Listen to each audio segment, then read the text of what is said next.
Welcome back to Supercoach Masters Champs. I am Jordy and I am here talking about my favourite thing with my least favourite person. The least favourite person. Not only we're blood, we're first cousins, and I've been your best friend since you can even remember. All right, save it, champ. This is Matt from Supercoach Masters with the biggest, dirtiest, stinkiest scumbag.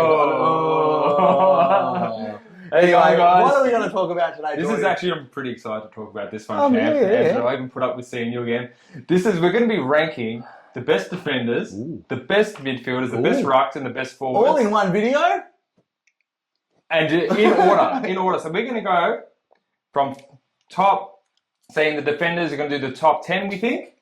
We're going to do our midfielders top 12, the rucks top 5 or 6, and forwards top 10. And we're going to look at each other's selections, bag each other out, agree with each other where necessary. Bag each other out. We're a team, are we not? We are a team, but if you've got something stupid in your team, I'm going to fucking bag you out. The community wants to bag you out if there's something stupid. If you see something stupid in mine, bag me out. All right. So you're a bit sensitive today. Oh, look, it's fine. But take it easy. Take it easy. All right. So first up, defenders. Defenders. Okay. Now, Jordy, who's your number 10? So we're going to work our way from the bottom up. Yes? Yep. So this is, regardless of the price, who we think the top 10 averages are going to be at the end of the season. If you agree, if you don't agree, so be it. All right, let's get this graphic up on the screen for the viewers here.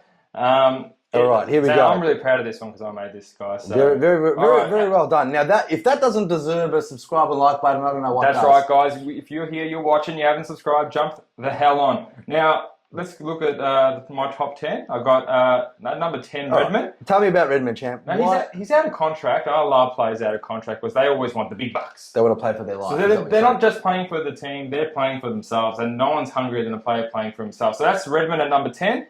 Obviously, he has that more friendly role. He could be higher. So I'm not too phased. I like my Redmond there.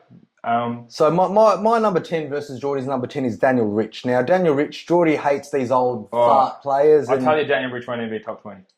Wow. Maybe 15. Daniel Rich averaged like 93. I think defenders, there's maybe about a few of them that average over 100, but Daniel Rich has always kind of been up there. I still think he had a bit of an off year, but by saying number 10, he's not going to be in our top 6. We're not going to ever trade him in our team, so this is just more of a top 10. So Daniel Rich, for me, I think he's safe above the rest. Redmond, George, he had one good year because he's been taking Ridley's kick-ins. And he's played a new position, and he's out of contract, and he's a good runner with the footy, and he likes his rebounding. He's very Supercoach. Okay, I don't hate it, but yeah, all right. Next one, George. It looks like we both have Sard. I think he's about there, roundabouts, even a little bit better, perhaps. I think he could maybe, depending. I don't know. I know Newman's is still a bit out. Doherty, depending if they're throwing him in the midfield, because that's what he was doing at the end of last year. So if Doherty gets a bit more midfield time, I think Sard will be taking that role. As Walsh, we all know, is out for a couple of months. So at number 9, me and Jordy have that Sard. I think he gets better and better every year. If you look at his average, I think it slowly creeps up every year. So he's one to watch. I like him. He's that under the radar. Like, you wouldn't suspect that I imagine if you're picking Sard, it's going to be a big point of difference. So there's not many people that are going to be starting Sard, and he is outside our top 6. Well, Sard did finish 7th last year, and we've got him 9th. So we'll see how we go. But I don't think we're that far off the mark considering what he averaged last year. All right, my number 8 is that Bailey Dale from the Western Bulldogs. Now, he had a bit of a good year. He was in a lot of teams last year. Yeah, I think he had one of his best years last year. Well, he did play his 22 games. He averaged 102, rank 8. Average in right now for the defenders as far as his ranking goes. So I think the doggies are slightly maybe improve or deprove. I don't know. I think they're going to kind of be around the same mark. But he's my number 8. Jordy, what's yours? 8 has got Houston, a young player at Port Adelaide. For me, I didn't like Dale because I see Trelaw back there, Caleb Daniel back there. So I see a lot of Bulldogs players sharing those kick-out duties, that really Supercoach friendly role. So I didn't feel comfortable putting him anywhere in my top 10. Houston, I feel a little bit more comfortable because I see slight improvement from Houston every year. He averaged 99 Dropped away a bit towards the end, but I think he's got good potential, and I think he's around the top 6 defender mark. Fair call. Number 7, we both have that Angus Brayshaw. Yeah, he's an interesting one, isn't he? Because if anyone can explode and do really well, I reckon it might be Brayshaw. He finishes the number 10th defender on averages in Supercoach last year, averaging 100. But he looked really good into a nice role. He fit into that back line. Like we all know, Christian Slim was out for a good half the season, and I kind of felt that he picked up his game from his runner-up in the Brownlow a couple of years ago. Yeah, when he was playing wing midfield, but I think he found his spot definitely in the back line. So don't hate that at all. Like now thinking about it, I think he might even go a bit further. He could. So I like that. There. So now look at this. The top 6 here, we got the exact same top 6 in different order. Well, that's interesting, George. So it looks like we're pretty sold on the top 6. So there's nothing really out of the ordinary here, guys. We can talk about. We'll talk about it. So Jordy's got Doherty at number 6. Now, Jules, I think that's a bit low, but that's fine. I've got Dawson. So head to head, Dawson Doherty. You wouldn't be hating any of that. So if you see a team with the Dawson Doherty as their defender, like they kind of did average around the same. I remember the defender videos. I asked you who you like better out of Doherty and Dawson, and you said Dawson. I've changed my mind. Okay. This is Supercoach and Supercoach players. We all know how much we change our minds and opinions. Sometimes we have Lairds, sometimes we have Darcy Parishes. It makes no sense, but it's just how we feel at the time. And I think right now, if I was to choose between Doherty and Dawson, I'll probably go with Doherty, knowing that Sam Walsh is out. So, all right, next one up. I've got me and George both have Sicily. Good. At number 5. Premium defender, top 6 defender. Found to slide a little bit. He almost had a perfect season last year. Well, I think he did. For his I think that's his season. That's a perfect season for James Sicily. James Sicily at 22 games, averaging 113.5 is his. That's huge. That's his ceiling. That's absolutely. I'm calling that now. That's his ceiling. I don't think he can average more than that. If so, it'll be incredibly marginally, maybe 1 point at the very best. I think he'll do very, very well to replicate it. So he's number 5 for me, and that price. And number 5 for me too. So something that I agree with Jordy. Next one, champ, at number 4, Dacos. Obviously, there's no real form on the board other than his 1 year absolute superstar status. So we're just expecting a huge amount of growth from him. And he looked amazing. And towards the end of the year, he looked even better. So he finished 25 overall in a Supercoach defence. For a first-year player who's 22 games, didn't miss a beat, 91.3 average. You think that he's going to... We're thinking 15 or 10 to 15 on the average. If you haven't noticed, if Dacos is in our top 4 as a defender and he's that price, like it's kind of showing he's in our team, you know. So I believe Dacos is... Unless you want to go for all cheap options. Unless you want to do that. But Dacos is clearly someone that I think is going to increase his average by at least 105, 15 plus. So he's averaging 91. Yep. I reckon he can easily average 105. Over 100, I think, is the mark. I think anything lower than 100 would be disappointed. Now it's interesting here. So the Doherty versus Dawson, I've got Doherty at 3, you had Dawson at 3, you had Doherty at 6, I had Dawson at 6. So pretty much if we just swap out Doherty and Dawson, we had the exact same order. Yeah, so basically exactly that. So, exactly, okay. So, and obviously finishing up top 2, Sinclair, obviously Jack Sinclair, I did make a note on one of my videos, don't start with him. I'm still sticking to that. It doesn't mean don't get him. I'm just saying, in my opinion, do not start with Sinclair based on his price. We want to obviously see what's going on in the St Kilda backline with the new squad and the new coach. His price, he had one great year, and I still think he's going to, by all means, do what he did. I think there could be a dip though. But viewers might think I'm contradicting myself, but again, I'm not saying Sinclair's not going to be in my team. He will be in my team, just not at 624,000. George? I like Sinclair. I love Sinclair. And obviously we think he's a top 2 defender. Yeah. So I reckon if you start with him, it's not silly. But I think, for me, Tom Stewart, number 1 for both of us. He's head and shoulders above the rest. I think he's about 20k cheaper than the rest. And I just think he's got so much upside. He also had an injury-affected game in there. And, he just looks fantastic. I do remember that game when he was subbed out. He was fuming when he finished off with that, I think, 30. He was not happy. So But that's the defense, guys. But yeah, Tom Stewart, I really like him. I think absolute superstar, and he's going to, I reckon, back up another strong season. I don't think there's much surprise in those top So there's 10, not top too much 12. surprise. It's just the 7 to 10 where most people can finish between. We're pretty well. Our top 7 are pretty much exactly the same with Yeah. Chakasada and somewhere in there. And any reason why you don't like Houston, champ? Champ, no. Like there is a lot of reason why I don't like him. Look, I just don't rate him. Like he gets the ball in the back line. If he averaged 12th, like I didn't even see him. I honestly thought Rich has always been up there and he's been in the top 10 a number of times. I think he kind of fell off.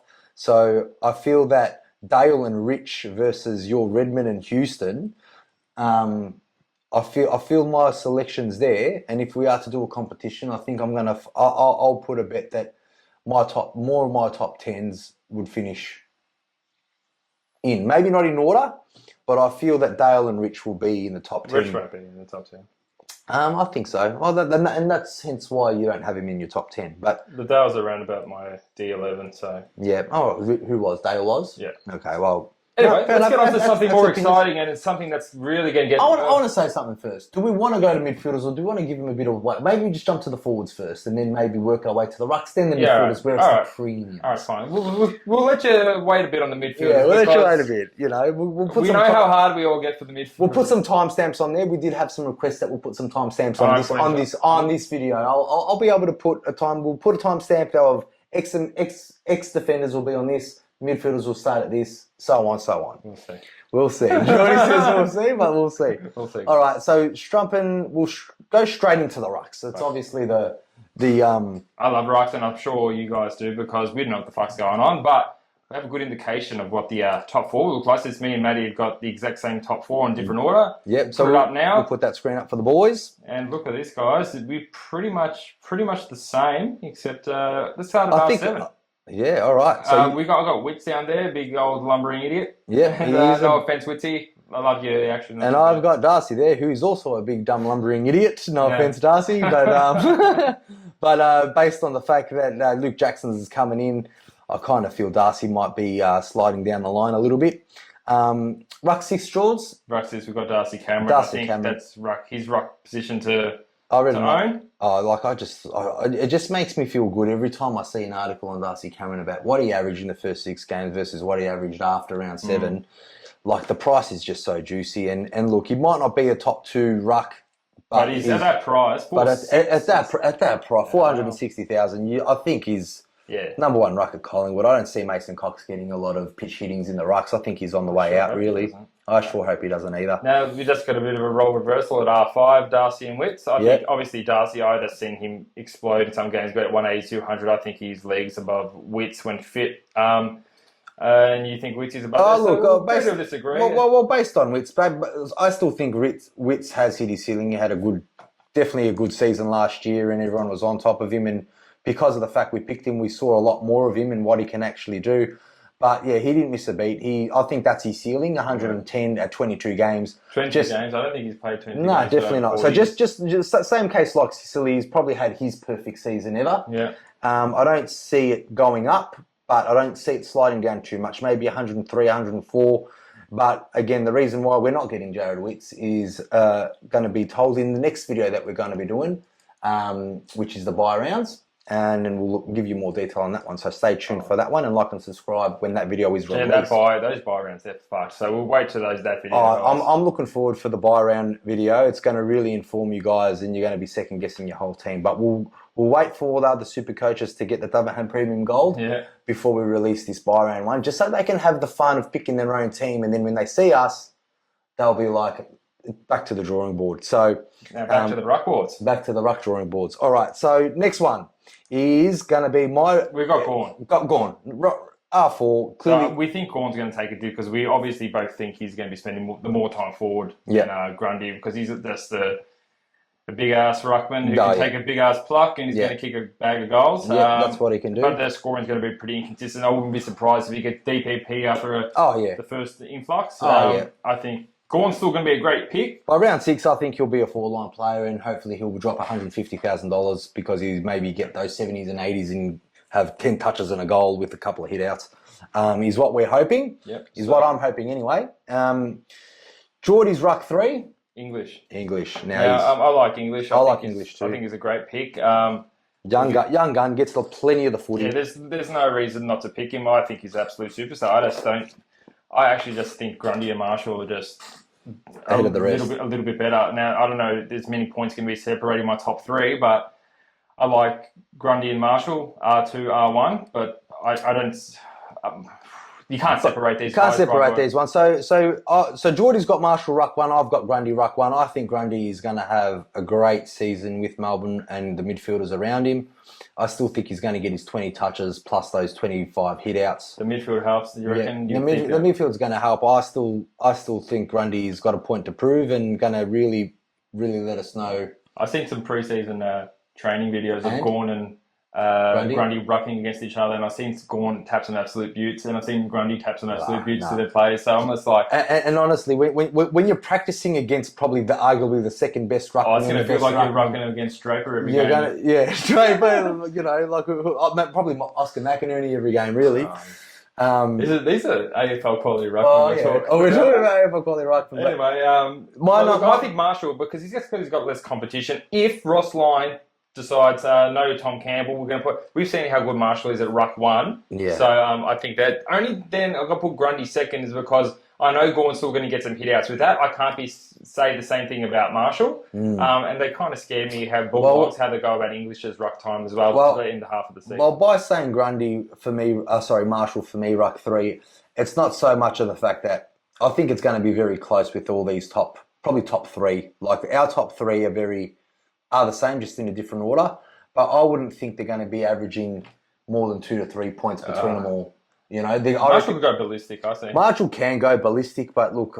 It really depends on what Ross Lyon does. If he does, which I'm predicting at this stage, with as much information as we do have, he will be the sole ruck. And he's fit for it too. Yeah. He's not a forward. He's a good... He can take good marks. He's a utility. Is he that tall, though? Like, is he good at... I know he gets majority of his points around the ground. He's tall. Is it? I know he's a ruckman, but like I'm just saying, versus Gorn's, Grundy's, English's, Witz's, and Cameron's, and Darcy's, like I think he's a little bit shorter than the rest. I feel that Marshall's main stats and Supercoach points are going to be around the footy. He does bend over, he does do tackles, and that's what Grundy does. So Grundy does a lot of tackles too and a lot of clearances. How many times we've seen Grundy just snatch the ball out and kick it? But he'll be a lot more effective when he can. Scary to see Grundy in Melbourne. But all right, well, I think we've... cover the rucks. So if you really like ruckman and it's not in there, he's probably not going to do that good. But I know that Scotty Lycett and Draper and all these other types. Honourable mentions and a lot of people that coaches' choices. You know, like Scotty Lycett. If you had to pick an R8, who would you go? I know there's Riley O'Brien, Adam Newey, all these types, and if I had to pick an R8, I don't mind Blitzers. I know he's good for about 100 points a game. I like Nank. Nank is like this. I think he's very underrated. Nank. He had a good season last year. He had 96.5, played 22 games. There's not another tall really in Richmond, so but again, he's not that tall. He does a lot of pressure and around the 1%ers and Soldo. Soldo. Okay. How many? Let's talk. I think maybe. Let's not talk about Soldo. No. All right. So we'll probably Nank. So if we're to add a couple more, probably Nank and Blitzarves, to the point that Blitzarves does run around the ground, not because of his ruck duties, just because he's everywhere. Now let's touch on the forwards. All right. So let's go back to the forwards, George. Now let's chuck up some nice, perfect forward grasp for you. We're going to do the top 10 here, and as you notice, the first thing you probably go to. Yep. The first thing you probably see is two sexy people shaking hands. But besides that, It looks like our top 5 is exactly the same. Is it really? No, it's not. The top 5, you've got the exact same people. Oh, we've got the same people, right. Butters is the same at F5, and you've got a different... Everyone's eyes are going to automatically go to the top 5, but let's just cover off the F6 to F10. We've gone a bit different. I'm pretty confident in my F6 more than probably Cameron and Matty is, but I think Goulden will be around the top 6 mark. Yep. I think he's got a real good upside. I think he's increasing his average by a fair bit. I like Cameron at F6. I think, well, look, by round 6, this is going to completely change because I think there's going to be a lot of players that are going to be coming in that are going to be averaging more than these plays.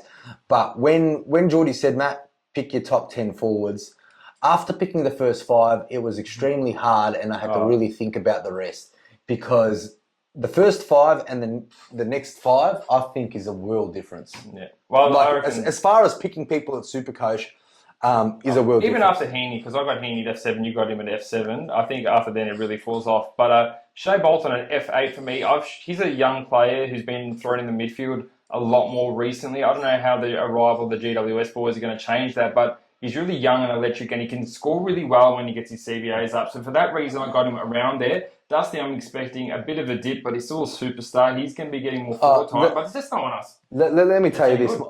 The reason why my Martin's in my F8 is not because he's going to do good. I think he's going to average. I reckon he'll play maybe 12 games or 11 games and average okay to fit in that top 12. But as far as playing 22 games, probably not. Maybe not. So Jordy's Bolton. I don't have Bolton in there.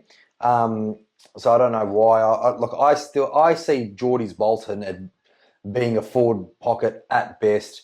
I don't see him getting any midfield time with the new brigade of midfielders with Hopper and Taranto. You know how underrated Bolton is? They love him in the midfield. They They could play him less because of the GWS boys, maybe, but I still think he's okay, well, look, like we said earlier, there's not much to choose from after the top 5. Now tell me about your F9. So I did this. This is one of Jordy's fan favourite players, Dylan Moore. George, tell me about Dylan Moore again, one more time.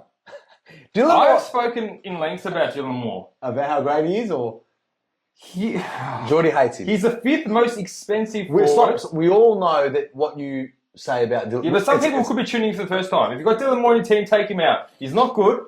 He's in Hawthorn. Even if he gets midfield time, he's not going to maintain his price. I think he played a sensational year. They've lost a lot of leadership around Hawthorn. They're clearly rebuilding. He's not a good pick for that price. I don't think he's a shit player. How he got 94 points average beats me. I think I saw a lot of his games where he was kicking 2, like Hawthorn's first 3 goals, and then in Super he just skyrockets to 50 by first quarter time, but then at half time he's like 75 and then he does nothing. Like, and that's a lot of games that I've seen him do it. I still think there is a bit of like F9, like for example, for him to pick my F9, and F9 average is 91. That's when they took away all the superstars. But I think there will be a lot more superstars coming in there. I agree. We're not going to be looking at anyone that's not in this top 5, which is, now let's go. We are dead even on Zach Butters being Zach Butters at F5. Yep. Obviously, he's got potential to go huge. He's got potential to go a lot lower. So we're going to cut it right in the middle. I think Butters is head and shoulders above the rest, but head and shoulders below the top 4. Yep, definitely. Now, so we can agree Dunkley and Dunkley F1. That's no Dunkley F1. I think we've said it before in the forwards. Supercoach want us to get him for a reason. Yeah, I think he's a great player. He's going to get even probably more midfield time than he did at the Doggies, because I know he was playing forward there. But the midfield at the Doggies are a lot more depth than Brisbane Lions. So I think definitely. So Dunkley, no question asks. F forward, I think. Even players coming in, I don't see much. Maybe if the Bond gets in there, he might overtake him. If the Bond gets in there, which I don't think he will, because I think he'll be playing more midfield. Well, who the potential players that could be in round, like as a forward line midfielder that aren't in the forward line now. Grundy, probably Grundy, Gawn, maybe Bont, maybe Petrarca if he plays. I don't know if he probably will. But I think he'll be more midfield. We know Grundy and Gawn. I still think Dunkley will average more than Gawn and Grundy because he's Dunkley at a new club. But if Petrarca or Bont find their way into the forward line, I kind of feel that maybe Dunkley's got a bit of competition to fight for that F1. What do you think? If they do, he does. But I dare say if they're getting enough, they're going to need, what's the split to get into the 37? If Bont or someone else is getting 37% forward line, I don't think Dunkley's going to have 37%. Forwards, I reckon but he can't change because he's already in there. So when you're already in, if Dunkley's playing full midfield and he's a forward, the forward status does not take away. It just stays as is. But if I'm saying to even to get competition, these other midfielders are going to have to at least spend 37% or 33 or 40. And that just proves how good the Bond exactly. is. So, but I don't think Dunkley's got much competition except for our Canelio and Taranto. Canelio, so Jordy's, well, I'm thinking Rose, but I got Canelio at F2. I just think that the depth of GWS midfield has gone completely down the shitter. George, do you agree with that at least? I agree. I think Canelio is a sensational pick. I don't have any qualms with anyone picking Canelio at F2 or F1 or F3 even. Jordy, well, you got Taranto at F2. Tell me about that. I love Taranto. I think he's a great player. I always thought he's a great player. I watched almost all of his games at GWS, and I just thought if you could just find efficiency, this guy will be the number one scorer. Now he's gone to Richmond, which I think is a very, very good side, and that I reckon that's all going to change. I wouldn't be surprised if Taranto could go huge. He's definitely... Oh, look, I think he's definitely going to do a lot better than what he averaged. And, you're right. I think I touched on it in the forward video that we had. So, once again, if you haven't seen that forward video, like and subscribe and get onto that one. But Taranto, for me, George, he's a dream team god as far as touching the footy. He needs to hit targets. And I kind of find... I don't think he's going to have trouble hitting targets when you got big, sexy Tom Lynch and Dusty Martin and Jack Rewalt to an extent up forward. Who? Jack Rewalt? Yeah, he's still playing. Now let's talk about Rosie a bit. Oh, he's my love child. We all know how much I love Rose. He's my third. He's Jordy's fourth. Yeah. I don't think there's much different between probably Kalingalo, Rose, Taranto. Points versus my Rosie's fourth only because I know Canelio, Taranto, Dunkley are going to get solid mid. I know Rosie's going to get some mid, but with every time they bring in a midfielder, like Vaughan Francis, I get a bit, okay, that's one small kind of thing to consider, which I don't need to consider with my other top three. Well, I think, look, to be perfectly honest, if Kalingalo and Rose, both of them played all midfield last year, only midfield, because they're kind of the same role. Kalingalo we see him go up forward. Rose did the same thing. Look, Taranto didn't really have a full season to see what he can potentially do, hence why he is that cheap and he is a must-get. He played 16 games, missed 6 games.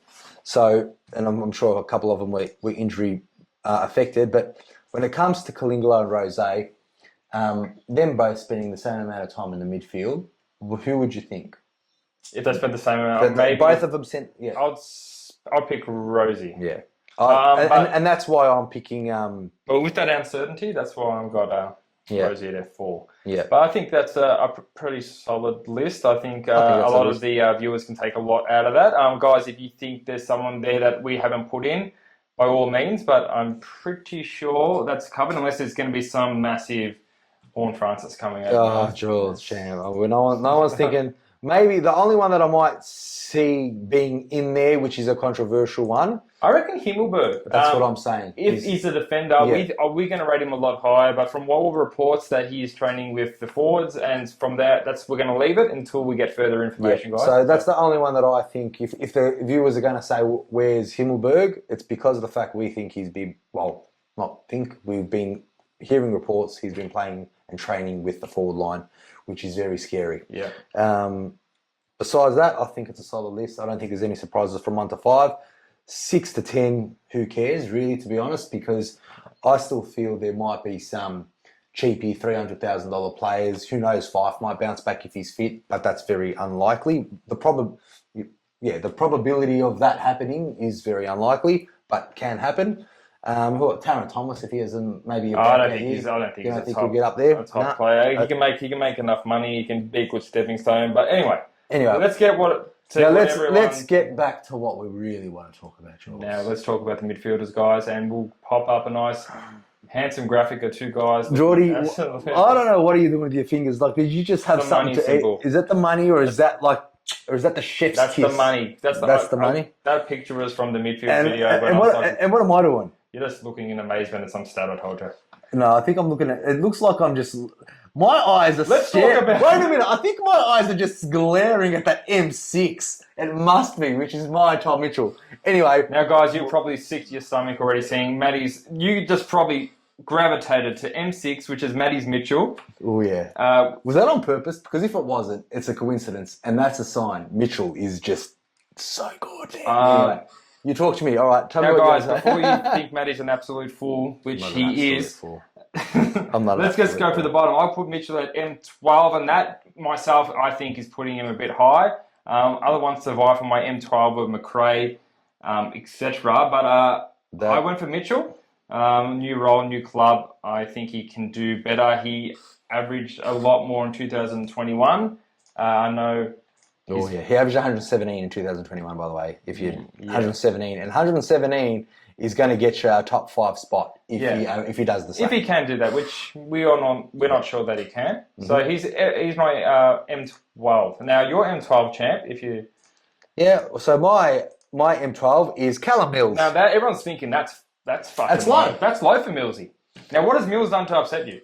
Mills hasn't done anything to upset me, and he hasn't done anything to make me happy. He finished the 5th highest midfielder in 2022. That's an awesome job by Callum Mills, and I'm very happy for him. You sound so happy. And good stuff. I just don't trust what he does in a team. Like I don't want to look in Sydney games and see where is Mills? Is he on the bench or is he in the back line or is he in the midfield? Like I just feel he had a breakout season, and I think this is his ceiling game. Like, so he's a young kid. He's got plenty of opportunity to improve, to make that more consistent. They were playing him out of position as well. Imagine if they just kept him in a constant position. Like, I know he had some big, massive scores, and I don't think that his price and his average represents what he does. Like, he got a 214 against Hawthorn, and he earned every single one of those points. But yeah, I get that. You know, but you can say the same about a low number. Oh, he got a 70 against the Bulldogs. So. Yeah, but I'm just saying, like, you got a 214 against. Like, when it comes to scores like that you're probably. How many 200 scores have been played? Maybe what, as far as you can remember? I remember the first 200 score was Gary Ablett. I think it was some dud from North Melbourne who kicked a lot of goals for me. Cool. Was it some dud from North? I do remember that. Anyway, my point is. They're very extremely rare, and for someone to score 200... They have to be a very good player and play a very good game. Okay, they have to have a very good player, and it's probably the best game that they're ever going to fucking play in their career. They could do it again. I do not think so, because I'm more confident, say, in Mills getting a 200 than a Merritt getting a 200, and that's the reason, because Mills can pump out big scores. First of all, if Mills didn't pump out that 214, you wouldn't be saying that. But he did. He did it once against a shit team, Hawthorn, where they absolutely demolished. Okay, if he didn't pump out that 70, you would have finished even higher. 23 kicks, 14 handballs, 11 marks. Like, what a game and a goal. Like, how you get, like... Contested AF. Contested AF, yeah. He's done a couple of 160s, but there are some 80, like one... But what if he didn't score that 70? 2, 3, 4, 5, 6, 7 games have averaged under 100. So for me... I think scoring those massive numbers don't really represent the price of Callum Mills, and I think he's overpriced. Hence why I don't rate him in the top 10, let alone top 5 in average. Right. So that's my explanation. You agree with it? Disagree? Let me know. You might think I'm an idiot, but think about it. He's averaged he's played 8 games less than 100. And he scored... It's like after every time you say something, like, you might think I'm an idiot, but... Anyway, I justify this method to my madness is real. I got Mills at M8. I got him dropping, not because I think he's shit, because I see a couple of players doing better than him. M11, so this is really weird because Matty always says, I always say too, that I like Petrarca way more than Matty. I always get him on my team. But he's 2 positions lower. I got him at M11. Matty's got him at M9. Mm-hmm. That being said, I only have him lower because I think everyone above him is just going to do better. I don't think. Now, I'm tempted to rethink that M11 for Petrarca because on that thinking, if we think Gawn's going to go forward and be more permanent forward, potentially could be. And then if he's getting more midfield time, then I think maybe Petrarca could do a bit more. Well, I'm not backtracking with any of my picks because I had a lot of thought into this, and hence why I gave you a very brief, I wouldn't even say brief, analogy of Callum Mills. Now, my M11 is Darcy Parish. I think he's a great player. I think he's underpriced. Jordy likes him. Oh, I love him. He's my M7, as you guys can see. Parish, like, I think he's... Because based on... Yeah, so where my Petrarca is M9, and then you got Brayshaw at M10, Parish. I don't think there's much difference between Parish, Brayshaw and Mills. Brayshaw is a young boy. Parish is a young boy. I need to see more from Parish. He's had one or two breakout seasons. Kind of drifted off last year, but still averaged amazing. There were articles back last year that Parish he's just a ball hog and does nothing with it. And then what, he killed Collingwood? Yeah, and then he killed Collingwood. And you know, I don't believe those articles, but, you know, maybe that backlash stepped him up and he done something effective. But moving on to M10, me and Jordy both have Brayshaw in there. I think that's fair. Brayshaw, young kid. Young kid, could do a lot better, guys. So, you know, it depends how much better you think he can do. If you think it's only a couple of points, it's exactly where it is now. He's getting a lot of bigger bodies around to help him in the midfield. Now he's got Amira. He's got another year in... I still think he's the one that everyone's going to send a tagger to, and I still think he struggles with that a bit. So that's why we'll keep him down here. My M9 is Kelly. As we said in maybe, I think, the midfield podcast, he can score some absolute belters, and he was scoring some big ones before his injury-affected games. Even if he plays a 15, 16, he played 21 last year. He played it. I think that's his ceiling too. Like, Kelly had never played more than... I'm not saying that he's going to play a lot of games. I'm saying he could play the same or similar amount of games, but I think he can still score 117 average based on what he's done previously. Yeah. With the GWS boys coming out, and a new coach. And that old coach fucked him around and put him on. I'm still hanging on his, you know, injury cloud, as far as, because he's very injury prone. I'm not saying he's not injury prone. I'm just saying even in his injury prone year where he played 14 games, he averaged like 117, 100 and something. He done very well. I think he can do something again like that. If he stays fit, he can play maybe 22 games. It doesn't really matter. In terms of average points ranking, I think Kelly could have a really big one. There's no excuse not to put him in the midfield with Cornelio. There's no excuse anymore. There's a new coach. 2 GWS boys are out. I expect every centre bounce to be Josh Kelly, Stephen Cornelio, and Tom Green, with a couple other players. He does play on the wing a lot too, but again, I guess what Jordy's saying is the brigade of a couple of the midfielders going out. It can only mean he gets more CBS. It can only mean that. So for me, Josh Kelly is not in my top 12, so I will probably put him around 13, 14 for me, but I don't agree that he's going to average a lot. Last year was probably one of his best years as far as putting games together. Yeah. And obviously, with Josh Kelly's averages and how he's averaged those 117s, 119s over his career, when you play less games and play good, there's more of a chance of you getting a higher average than playing a full season. But if he's got an injury-affected game in there as well, he would have averaged even more. Potentially, but I don't see it that way. I see, you know, you can play one game like that. Callum Mills could have played one game and got injured at Hawthorn, and he would have got a 214 average, is my point. But that's not 14 games, though. Yes, I get. Yeah, but he still has his shit games in there with the bad games. Well, Kelly was bang, bang, bang, bang. So where did Kelly finish off last year, George? Let's have a quick look. So Josh Kelly finished 17th. I don't see him being in the top 12. Jordy's got a lot of play. Obviously, Jordy has missed a lot of players, at least 5 players. So Jordy must rate Josh Kelly based on the fact that midfield... He's got the history to prove that he can do that. I see opportunity with midfielders out and opportunity with a new coach that's not going to play him out of position. Yeah, no, fair enough. But I definitely think have him above Hewitt and stuff like that. Well, and to be fair, like the 3 out of those 5 players that were above Josh Kelly's average were all 3: George Hewitt, Cripps, and Walsh, who obviously... There's Merritt as well, but I think Merritt's good. But as I said, everyone said, Merritt will be a massive point of difference if you pick him. But second half of the season... I see Merritt. I'll probably, after my M12 Mills, I'll probably put Merritt and then Kelly for me. But anyway, moving on. I got the Bont at 8. Now, that's pretty low to Jordy's. Now, if you look at our teams, you see 2 Western Bulldogs very high on our list, and neither one is the same. No. I'm sure everyone just gravitated to Bont at number 3 for me, and McRae for number 4 for you, Matty, reliving the old days. No. We'll get to them in a second. We'll get to them. So let's talk about these. Let's talk about the other ones that are common. All right, let's just talk about. I think M6. You got Steele. I got Steele. I think we're about the same there. You got M7 Steele. Yeah, sorry, M6, M7 you Steele. think Tom Mitchell's going to be better than Steele? We're saving the best to last, and Tom Mitchell's going to be spoken about later. As far as let's go to the Western Bulldog boys now. Jordy's got Bont at M3. I've got McRae M4, and I've got Bont at M8. Jordy doesn't even have McRae in there. No, now, he's my M13. What do you think, Tom? What do you think? So he's your M13, is he? Around there with I kind of feel that you skip past him. Who? No, I didn't skip past him. Like, I think both McRae and Bont can potentially be top. Well, yeah, they are like the top 8 in the team. I don't see McRae doing any shitter than he did last year. You don't see a world where he can do worse than what he did. No. Not like the same reason. So you tell me your reasons why Bont's going higher.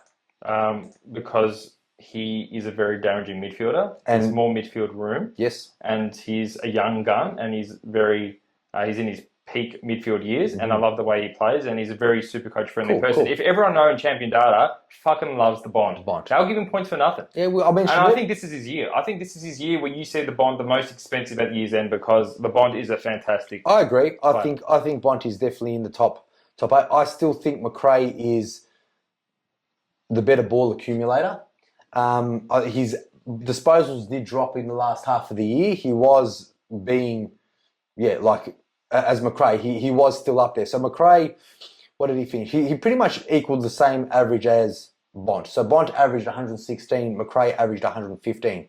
Now that's the lowest McRae has averaged for a long, long time. And the same reasons why you think Bont's going to be up there is why I believe McRae's M4. There is more midfield room. McRae is not old. He's not even 28 yet, 29. He gets 30. Isn't he 30 this year? No. Is he turning 30? There's a lot of guys that you think are old that are definitely not. And well, I know even if I think he is turning 29 or 30 this year, but I still think someone 26, 25, 27 are way more in their prime. And they got way more potential to get high scores. I want to correct you right now, because in your top 5, you've got Neil, Laird, who are both 29 years old. Well, they're better players. They're a different caliber of all kinds of players. McRae is younger than both of them, and he has had I'm going to tell you something. Neil is better than McRae. In Supercoach? Yeah. Every year. Well, you have a look last year. 1 year.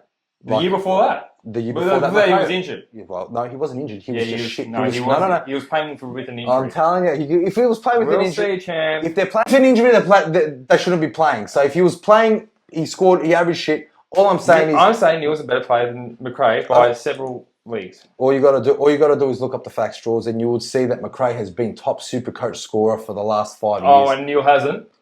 No, I'm not saying he hasn't. I'm not saying, but I don't think he's better. I think they both contribute a lot of Supercoach points. There's no doubt. Neil and McRae should be in your team, and they have been in our team, but every year since for the last 5 years. You're not going to get Neil. Right now, no.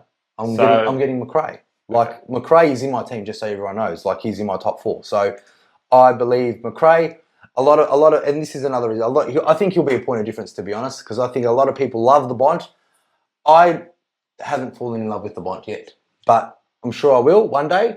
But this year, champ, mark my words, guys. This is 2023. Matty Gazeebs is going to fall in love with the Bont and all of his big nose glory. His big nose glory. I still like McRae. I still think the Bont. Yeah, okay. Yeah. McRae. Yeah. Nah. Okay. All right. Look, McRae and Bont. There you go. Who's going to finish on top? Jordy thinks Bont. Jordy doesn't even have McRae in his top 12, let alone top 5. But anyway, I like Bont. He'll finish top 8 for sure, probably more. But let's talk about something that you can make fun of me about, champ. I know. Well, let's just talk about M1 and M2, because it looks like with Oliver and let's get Miller. We both think Oliver's the best player in Supercoach 2023, and what do you think that is? Young gun, midfield time, best team, 2 great ruckmen.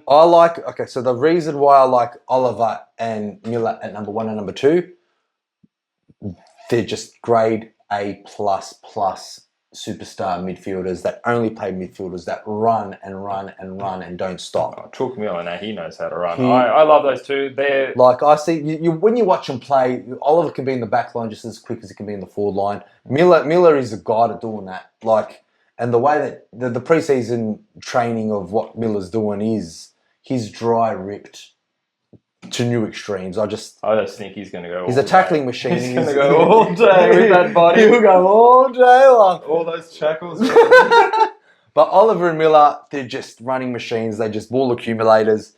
Now, obviously, we both think Laird's going to have a bit of a drop-off. Look. He's number 1, so we both think he's going to drop a bit. Why do you reckon that is, champ? Because I obviously think that kind of football he was playing last year is amazing, absolutely the best, obviously the highest in 2022. I just think there's a bit of a drop-off there. Why? Why do we think there's a drop-off, Jules? I don't know why. Like, let's look at the average. Laird is the most expensive player. He's averaged 127.8, so almost 128 average across 20 games. That's almost just a point under what Oliver averaged. I just think, well, obviously Oliver going up because he's a young gun. Even if Oliver stays the same, I still think Rory Laird can maybe drop 7 to maybe 15 points. Yeah. Like maybe 115, 120 he can still average. He's older? No, it's not about it being older. I think there's Why is he dropping?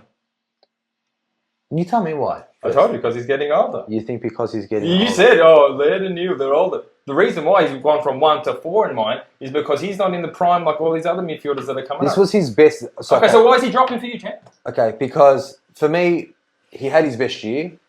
I don't think he can get any higher than what he can get because that was an amazing year by Laird. So you don't think he's going to get 127.8? I don't think he's going to get 127.8, not because of his age. Because of what then? Why can't he do the exact thing he done last year? Well, just because someone's older. Well, where's the decline coming from? From my opinion, I think this is his limit. I think this is his limit, not because of how old he is. So why can't he hit his limit again? The same reason why Sicily can't hit his limit again. Not because he's old. Because he's a shit defender in a shit team. Jordy, you're making yourself look silly. You're looking silly. People that are aging. But you got Laird dropping 4 spots there just because. Laird is 29 and he's the top Supercoach scorer in the whole thing. You got Tom Stewart, you got Doherty, that's dropping as well. Who are still in our top 3. But they're dropping positions from what they were last year. We've got Tom Stewart at number 1 and he's older and he's probably one of the oldest people in the back line. This is a different position. It doesn't matter if you're talking about what age midfielders peak. If you do some research, you do some research on the next video, you'll be able to find out. Oh, no, I've already done research because I'm prepared for your stupidity regarding ages. Oh, yeah, your stupidity with Tom Mitchell. That's fucking stupid. That's not stupid. Everyone watching knows you're fucking stupid. No, I'm not. It's not true. Tom Mitchell is going to break out. Let's talk about him. Let's go for it. Tom Mitchell, just look at the fucking facts, guys. Like, a year before last, he got 117. To average 117 in 22 games... Who averaged 117 in 22 games? Callum Mills, and he was top 5. Who else was averaging 117 fucking 2 years ago? Who else? Yeah. Well, definitely wasn't Neil. 2 years ago? Yeah. Well, he averaged 2 years. Last year, he averaged what he averaged, and the year before, he averaged shit. That's 2 years ago. 2 years ago. When we got him last year. Yeah. We got Neil at 550,000 this year. Uh-huh. So the year before. So you're getting him on their 2 years ago score, or you're getting him on their now score? Well, based on facts of Lockie Neal, who's your love child. He's not my love child. I got him lower than 3rd, and that's where he finished this year. Tom Mitchell could potentially go back, and that's okay. I don't need to justify. You know what, guys? If you don't like Tom Mitchell's pick, don't get him. It's cool. Don't get him. He's gonna fucking kill it for Collingwood, and anyone that says differently, I don't have the energy to argue anymore. Like, guys, because since he mentioned on the midfielders, he's been berated almost by everyone, and that's not true. So he has no energy left to say anything about Tom Mitchell. No, look, we've got some guys in the comments talking about Tom Mitchell, but that's cool. Like, I don't feel I need to justify why Tom Mitchell is. I don't take my word for it. Just fucking look at the facts. Just look at the facts. Tom Mitchell in Collingwood is going to average 115 plus. That's it. And that's why he's my number 6. Is there any chance, maybe you just do some soul searching, that you think maybe you're being a bit biased as a Collingwood supporter? Can you not see? Go back to that picture and put that up again. You can see those eyes dead. Like, it's not even an accident. It kind of looks like you're looking at Steele. George, I'm looking at... It looks like Mitchell because... No, it's Mitchell. Maybe Steele should be... Maybe Steele. Anyway, Mitchell, great pick. Top 6. I'm starting him. I think a lot of people are going to start him. And if you don't have him by round 2, you're going to get him in. That's my opinion. I'm sticking by McRae. I think Lockie Neal at M5. It's going to be such a fucked year, Supercoach. So good. M5 Neal on the same boat. It's fine. He's another year older, so that's probably why he's declining in Jordy's eyes. Well, he's declining in your eyes too, but why? Not because he's old, because McRae and Mitchell are rising. These are. I'm never using my reasons as their age declining. It just have Neil the exact same spot that I do. but I'm never using that as an excuse. I'm never using You my just- reason. I'm not saying Neil's getting older or McRae's getting older or Laird's getting older and that's why they're declining. You just think McRae's getting better. I think Laird and Oliver are getting better because they're just running. Sorry, Miller and Oliver. And we might not be right, champ. Like, you know, I'll laugh at you when you've got Laird, McRae, Neil, Mitchell, you know, all these old fart players that you don't. Maybe you that just have are great young people with your, you know, I Mills, do. Mills at No, 12. I've got Oliver. I've got Oliver 25, Miller at 26 years old. McRae's not even that old if you look at him. Still young, top 10. Bont's up there. Like, I could be wrong, but I think we've got a good grasp of what the top 10 will be like, except you not having Tom Mitchell in there. I've got And Tom Mitchell at 12. Oh, that's good. So I'm not that much of an idiot then, am I? You're 6 spots away from me. You're Just from being smart. Well, okay. So what's how much difference do you think it's going to be from M16? And no one wants to talk about Tom All Mitchell right, anymore. no one wants to talk Guys, fucking, we're done, all right? You can't. We can't talk. Jordy's Guys, getting are you getting Tom Mitchell? If you are, do you think he's a chance for top 6? Sorry, Chad, I didn't mean to laugh. All right, listen. Before you say that out loud, I made a bet with Jordy about Tom Mitchell being the top 8. So of course I'm going to double down and put him in my top 8. You didn't have to put him in 6. I wanted to. I wanted to prove a point, and You're I'm not proving- sticking by it. You call me an idiot, but it's justified based on his facts. And if you don't believe me, just look it up. That's it. Let's just get him. Let's get Matty home. Let's get. I bet you here we come, boys. All right, All right. guys. So based on that, Whoa, that was a big brawler. oh man, it's so hot in here, and I'm sweating because of all that midfield talking. Maybe it's You just got really passionate. maybe it's just Tom Mitchell. I don't know, but The starters versus the young guys. All right, well, guys. I think wrap we're it done up for there. that. We'll wrap it up here. If we missed anyone, guys, if you think how old are you, How old are you or can't name one? luggage should be up there. You let us know so we can shoot you right the fuck down. Yeah, we'll shoot right down. If you're new, like and subscribe. Me and him have this content. Even if you're not new, we've got a few views, not enough subscribers. Do us a favour and hit that Yeah, subscribe for those of button. you who are subscribed. Thank you. All right, see you on the next one, guys. All right, guys. See you on the next one, man. I need a drink of water. That Tom Mitchell. Can't wait to see him play.